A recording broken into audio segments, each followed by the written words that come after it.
Eagle फाउंडेशनचे सन 2026चे राज्यस्तरीय रणरागिणी पुरस्कार जाहीर। ईगल फाउंडेशनच्या वतीने रविवार दिनांक 8 मार्च 2026 रोजी जागतिक महिला दिनाचे औचित्य साधून काही निवडक व कर्तबगार महिलांना पुरस्कार देऊन गौरवण्यात येणार आहे।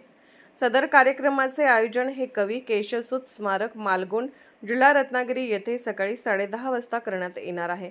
वैदेही रानडे रत्नागिरी, शैला गंगाधर बैसाणे जळगाव, भाग्यदेवी बाबूराव चौगले सांगली, प्रियंका अविनाश नाईक मुंबई, प्राध्यापक सुमेधा सावळ सिंधुदुर्ग, रुपाली विक्रम यादव शिराळा, सुनीता विजय अरगडे पुणे, सुनीता रवींद्र परमणे कागल, शोभाताई निवृत्ती होनमाने देवराष्ट्रे, प्राध्यापक अश्विनी संजय पाटील कराड, ॲडव्होकेट स्नेहल भीमराव गुरव कोल्हापूर, सुलक्षणा आनंदा कांदळकर राधानगरी, स्नेहल संजोग खातू रत्नागिरी या सोहळ्यास उपस्थित राहण्याचे आवाहन फाउंडेशनचे अध्यक्ष विलासराव कोळेकर, उपाध्यक्ष सागर पाटील, पदाधिकारी सर्वश्री प्रकाश बनजोडे, बाबासाहेब राशीनकर, हनुमंत कदम सर, पत्रकार राजेश जोष्टे, शिरीष कुलकर्णी, शेखर सूर्यवंशी, पत्रकार प्रशांत चव्हाण, दीपक पोद्दार, पत्रकार दिनेश कांबळे, पत्रकार सुनील पवार, पत्रकार विजय जगताप, पत्रकार वैभव पवार, मुख्याध्यापक पांडुरंग नाईक,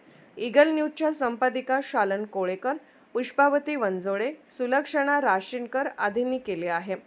पत्रकार सागर जमने कुंभोज।